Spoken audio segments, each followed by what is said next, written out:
This is the horse. This is me. And this is me back on the horse. Yes, it's been so long since I made a video, it's not only ticked over into 2026, but also the year of the horse. Happy various New Years to those who celebrate. But finally, I am back. I am not going to go off on one again about what a nightmare the last year has been. But I will just say, it's been a little bit slower than anticipated to crawl back out of the pit. I did manage to start posting on socials again, which was a big step that helped a lot, and making regular videos again is the next step. Trying to focus on one thing at a time, you know? So yeah, today's video was originally going to be one that has been delayed repeatedly for reasons since about October, but the longer that went on, the less sense that video was going to make, so I think it's maybe better if we just go with a clean slate approach. I'm going to show you the craft projects that I've been up to lately, and maybe talk a bit about future plans. Yep, it's a crafter's log. If you are new here today, hello! You've picked a really weird time to find my channel. My name is Michelle and I love to do all of the crafts, but especially the stitchy ones. So if you like cross-stitch, knitting, crochet, maybe the occasional bit of sewing when I'm feeling brave, maybe hang around. Okay, now last time I did a proper update I think was for the Finish Off Frog Along last year, so that was ages ago. I managed some of my goals for that, but then I kind of fell off the wagon again, and to be honest I didn't really get my crafting mojo back until the Christmas holidays at the end of last year. So I maybe don't have as many projects to show you as you might think, given how many months have elapsed, but I do have some cool finishes. One of my finish along goals was just to take proper photos of a few projects that didn't feel finished because I didn't have photos. So this is my cropped boat neck sweater, all photographed and done and dusted. This was a free pattern. All of the patterns I talk about today will be in the video description if you want them, and it was a nice, simple, quick knit. The problem with it is that I was testing out a new to me yarn, Ice Yarn's favourite wool. That's a wool acrylic mix, and I knew there was a risk it would be too itchy because I am very sensitive to wool, but I just had to order it and hope for the best. The yarn was okay while working with it, but it does affect me quite badly round here, and so I've not worn it much. I need to get around to stitching something soft inside there just to stop it touching my skin, and I also want to wash it more just in case that helps. It's not unwearable by any means, and it's a really useful thing to throw on as just a top layer. I really love the shape of it. But yeah, the yarn was just a little bit of a disappointment in that respect. On the other hand, I had absolutely no other issues with it, so if you're not super sensitive to wool, yeah, absolutely recommend. Another to be photographed was my dummy clap shawl, which is just the worst name for a pattern. Another freebie, I made this one during the Clapotis anniversary event when everyone was making those, but I just preferred this variation instead. It's cheap black acrylic that I already had on hand, which does not make for the most interesting photos, but it does mean it goes with everything, so I don't care. And finally, I also got proper photos of my magnum opus topper cardigan project. But I'm not going to show you those, because I have a whole video planned about this project and how it almost killed me, and I need to hold something back for that. Suffice to say, I will never make one of these again. But it was worth it, I think. Keep an eye out for the dedicated video for more of this indecisiveness. When I fell off the crafting, I was halfway through knitting these Year of Plenty socks, which was a pattern that I'd picked up in 2024's Fasten Off Yarn Along event. So those definitely took a while, but they were the first new thing I finished when I started getting back into the swing. Actually don't think I've posted this finish anywhere because I was also not being social on the internet when they got done. So here you go, it's an exclusive. The yarn was picked up out of a bargain basket at the Northeast Yarn Show. This is from indie dyer Attic Spin Dye, and it was lovely to work with. The variegation definitely obscures the stitch pattern a little bit, but I expected that going in and I don't really care. I just love fun yarn. The pattern itself was easy to memorise, which I always appreciate in a sock because I take them everywhere and do not want to be referring to a pattern. Now, as I record this, I have a driving lesson tomorrow. Yes, I'm 41 years old. Don't ask. And naturally, those are terrifying, so I need to wear lucky socks. I think for tomorrow's lesson, these will be the ones accompanying me. I also finished my second Allegro shawl, and to be honest, I'm not sure if I'd mentioned starting this in a previous video or not, but anyway, it's a very quick knit. The first one I made in 2 days, I remember. I did it as a birthday present to myself the first year I'd started knitting, but it was brown, and that's just not a colour that I wear very much, so this navy blue is going to see a lot more use. The yarn is Ice Yarns again. It's their Alpaca Light, and it's really, really nice. I will definitely be making more things with this. It's just so soft to the touch, and it drapes brilliantly, and yeah, I think it helps give this shawl the right vibe. Not that it really is a shawl. From the back it's kind of a shawl plus waistband, but from the front it looks more like some kind of wrap top. I don't know, I just love it. Okay, what else? Oh yes, I made myself some mittens. Playing Pikmin Bloom with cold hands was getting old, and the touchscreen gloves that I bought to fix it felt a bit almost immediately, so I spotted this pattern for convertible mittens that also have a very useful thumb hole. Honestly, game changer. The yarn for this one is just Drops Big Merino that's been in my stash for probably over a decade and used and frogged multiple times. And if you want more info on this project, you can check out my new blog, which I guess is also a finished object of a sort. Although it's still got some layout bugs, so maybe more of a whip. I'm not planning to turn it into anything much, it's just a place for me to write when I feel like writing. And of course it has RSS, and of course you can follow it with your Fediverse account. Or you can totally ignore it. I don't really care, it's more for my amusement than anyone else. On to our final FO, this tentatively excellent refracted sweater. If you do follow me on Fedi, you've probably seen a lot of this over the last few weeks. I'm absolutely obsessed with the diagonal lines mixed with the speckles of this Drops Fiesta yarn. I've not yet posted a finished photo though, and that's because it was only finished yesterday. The Fiesta is superwash yarn, so I was careful to wash and block my swatch beforehand. Typically for superwash it does grow quite a bit, so when I'd finished the knitting you can see from this photo it wasn't the greatest fit yet.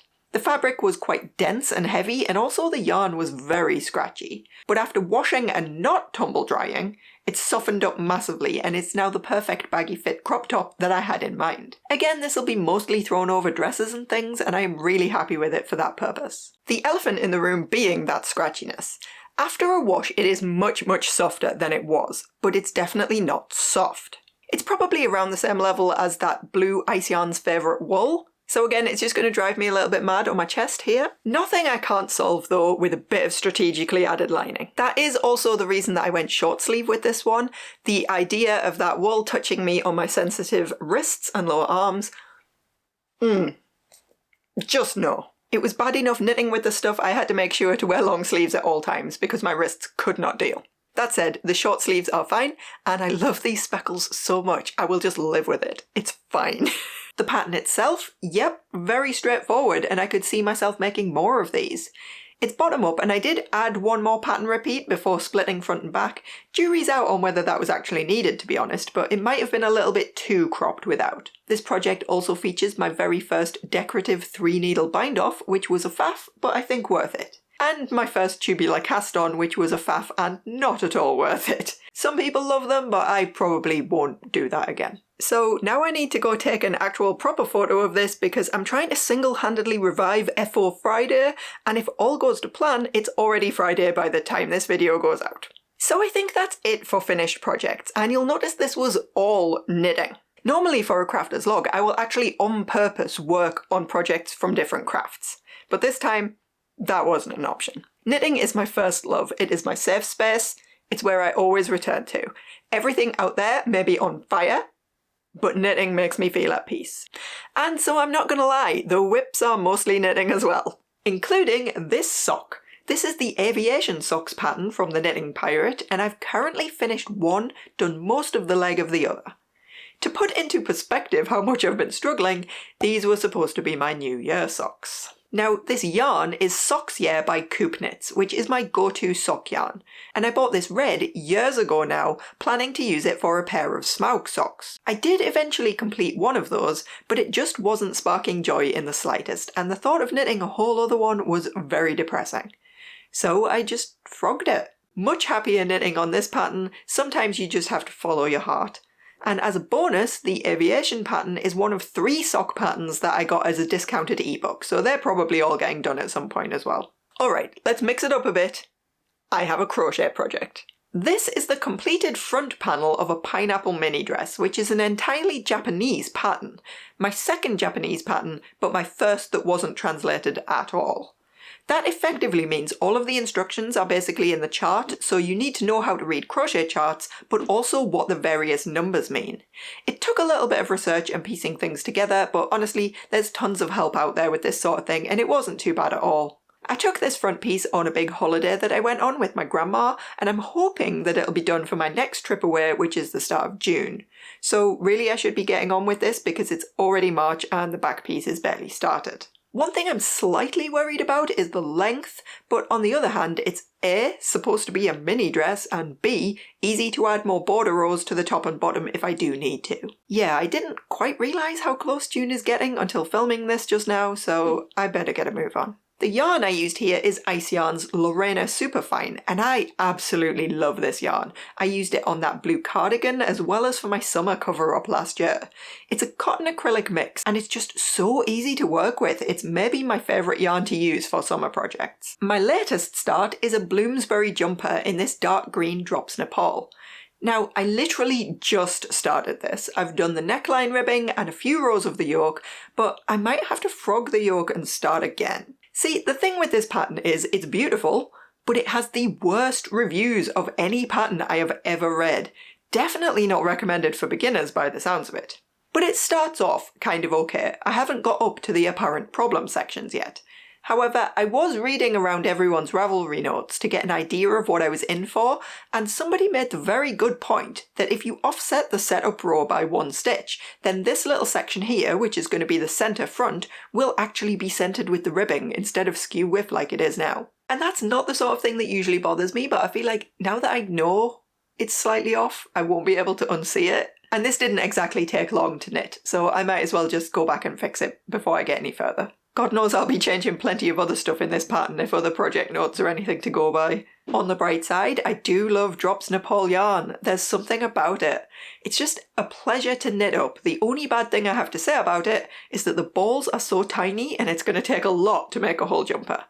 But the alpaca content softens it up just enough for my picky skin, and it just plain feels good to use. It does tend to have a lot of these white fibres, so if that annoys you, it's not the yarn for you, but yeah, I love it. And it's cheap, which is always a big bonus for me. Now, along with the Drops Fiesta and the Drops Nepal, I also grabbed a third Drops yarn. Can you tell there was a Drops sale on? This is Drops Nord, and it's an alpaca nylon wool combo. I've never used this before, but the price was right, you know? And I'm very pleased with the feel of it. It's so soft and it has a beautiful sheen. My plan for this is a spin stitch poncho. I've already done the swatch, but mostly what that taught me is that navy blue really needs light. So I decided that of those 3 projects, I would leave this one until last, and hopefully there'll be actual light evenings to help me out a bit. It would be great if this one could be done by our holiday in June as well, but I think that's probably a bit of a pipe dream. Which I guess brings us to cross stitch, and you'll note the complete and total lack so far. I have just so not been feeling it, and I say this most years, but the dark nights just scream yarn crafts to me, and cross stitch always feels like it wants to go on the back burner. I normally fight against that for the sake of variety in my videos, but this year when I was already struggling, I thought, just go with what feels good. Hence all that knitting. I have made a small amount of progress towards finally finishing off Beachfront Home, but I do mean a tiny amount. All of that sky and sand is more stitches than you might think, okay? What I am getting back on with now though, with March 12th rapidly approaching, which is an important date for us Discworld fans, is Errol. Remember Errol? I've not worked on Errol in what? A year and a half? 2 years? I swore that I'd complete him as a Christmas project last year, but that didn't work out, and the poor lad's just been sitting there. And it's a shame because I have such good memories of working on this pattern. I think that's what I need to get me back into cross-stitching. Something that makes me happy to work on and something that I'm really excited to have finished. So this is my goal for March. I'm going to get him done, and then I'm going to celebrate hopefully having my stitchy bug back and in theory ride that high and make some more interesting plans. Now, I was about to say I've done 0 sewing, but actually I did forget one FO, which is this little doorstop for my mum's Christmas present. She asked for one to match her existing draft excluder, so I used the same purple fabric for the main bit, and I think it's cute. I also just casually knocked this out in like an hour and didn't make any major mistakes, and that's a bit of a milestone for me, a historically nervous sewist. Hooray! Okay, anything else of note? Oh, I did treat myself at Christmas to a teensy tiny vintage craft haul. I bought someone's stash of Ada fabrics that she'd collected up from kits when she'd swapped out for her own fabric, and she said there would be a few skeins of floss coming along with it too. Well, our definitions of a few are a little different. I'm pretty sure these are DMC, but they have no labels, so that's going to be a very interesting project. Maybe I'll film it and you can suffer along with me, but again, I'm definitely going to need sunlight for that one. And I also picked up 2 kits for crafts I've never even tried.